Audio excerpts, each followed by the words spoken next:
We've talked about universal design in tools, but we also need to look at universal design in process. And one of the processes that's really wonderful to universally design would be a weaving. And weaving can be very forgiving because you can use so many different materials.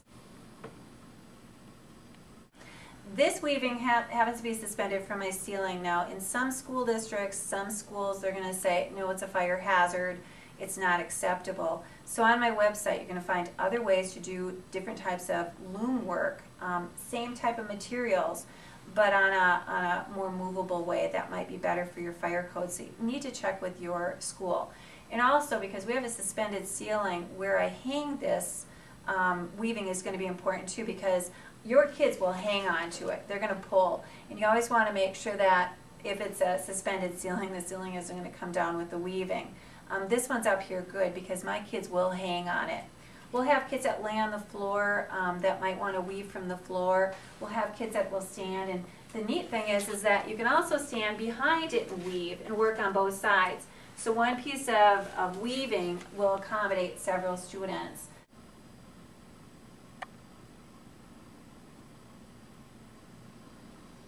This is nothing more than construction fencing. It comes in orange, it comes in green, and it does come in different sizes. I usually choose the larger one because it allows for any hands to go through it.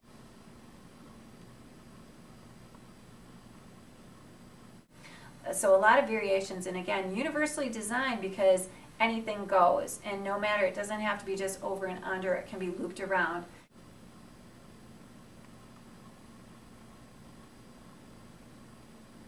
I have some large rope in here. I do have some Velcro that I found at a thrift sale. It's always fun to thrift sale this time of year too. You'll end up finding some really unique things, and if you get into, always look for a thrift sale that has anybody who sews. This is the loop part of the Velcro, and what's nice about this, it might be frustrating for some kids, but nice about this is it can actually connect over the top. Because it's Velcro, it's going to stick to anything. I have different bias tape and ribbon as well that you can weave in. If you are in a wheelchair, again, students with wheelchairs could wheel up, and again, depending on where they want to work, it's definitely pretty easy to get to. Now, at the beginning of this school year, we start weaving this interesting installation. At the end of the school year, you're going to notice that, oh, there's a lot of things unwoven. At the end of the school year, we unweave. And that's almost more exciting than actually weaving it together. We store materials and we can start over the next year. If you come up with a weaving that's absolutely gorgeous and needs to be displayed within your classroom or your school, please do so. But again, unweaving is fun to do too. Universal design with lessons could be as easy as taking inspiration from a piece of artwork like a crazy quilt. The Crazy Quilt Great American Art Form lesson plan idea is on my website again, so if you go to my website you can print it off. The Crazy Quilt note card might end up starting like this, a folded piece of cardstock, and what I'm doing is adding printed address labels on the surface of that note card.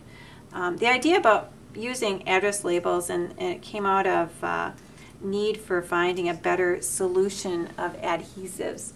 And address labels could be colored on, as this one is, designed by a student. You could use computer-generated designs. You could also use photographs printed on address labels. So we could take this lesson idea and expand upon it by cutting some slits on a piece of paper, folding some rooftops,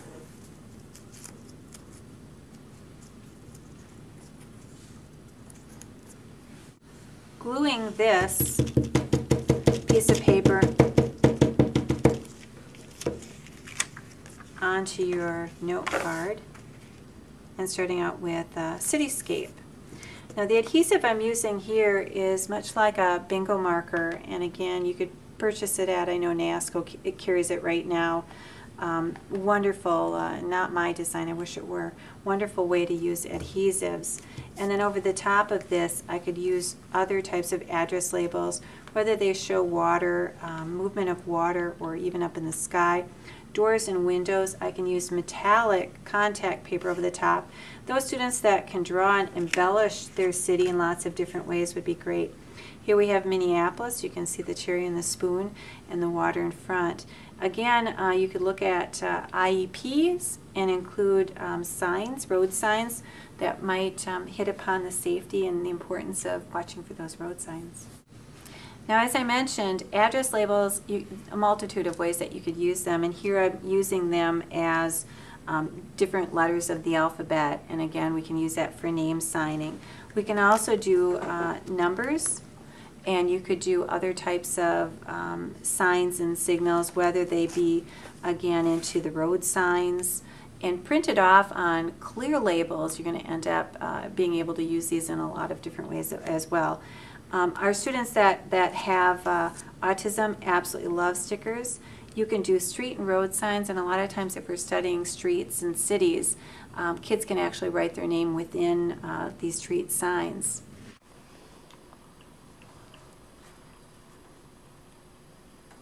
Have you heard about my company Prime Products? Our magnets sell for $1. We have lots of colors. Prime Products is a student-run company and a program with universal design. Any student with any ability can be involved in Prime Products, either by creating artwork, redesigning products, and also selling them. Any profits at the end of the school year are donated back into the community and becoming a service learning experience for all of our students.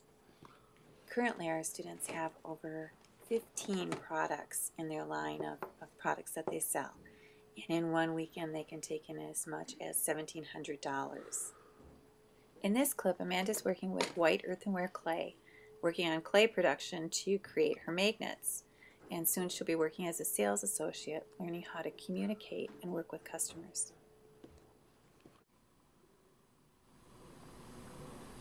Please let me know if I can help anybody.